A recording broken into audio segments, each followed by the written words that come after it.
सुन्या उठकी. अरे बघ ढुंगणाहून आलं. अरे झोपू दे की रे. अरे तिसच आहेत की ना, आपल्याला असं असून चालणार नाही का. अरे देशाचं भविष्य आहे आपण.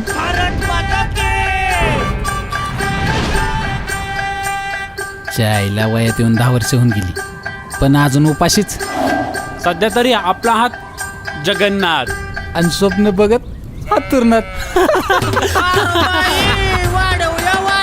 माझ्याकडे पत्ता आहे कुणाचा? बापूचा. बापू माझं बाहेर एक प्रेम प्रकल्प चालू आहे.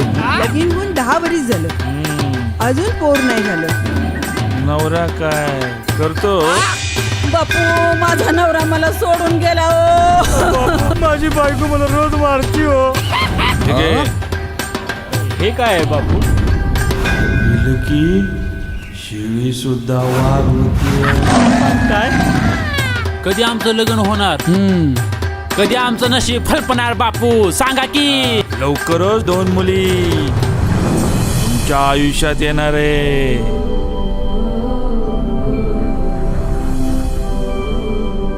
त्या आईला म्हण्या एका परिस्थिती एक ऐकल्या का? हा ना. मला समजा ना हा. यातली माझी कोणती तुझी कोणती रे?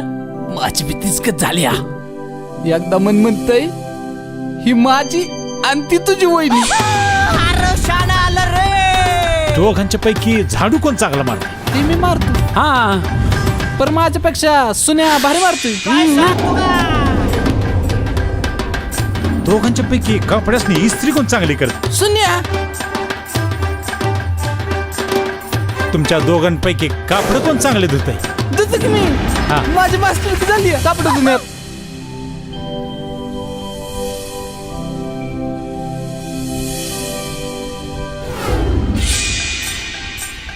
त्या बाईला आणलंय बोलून.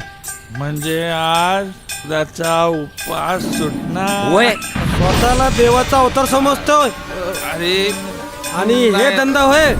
ह्या दोघी शहरात नाही आल्यात. बर मग बापूंचं दर्शन घ्यायचं होतं.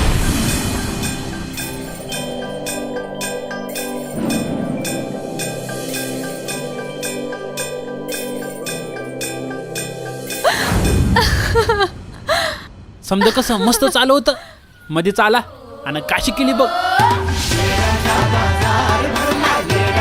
तर खाऊन घ्या की. नाही भूक नाही. काय झालं? काय झालं?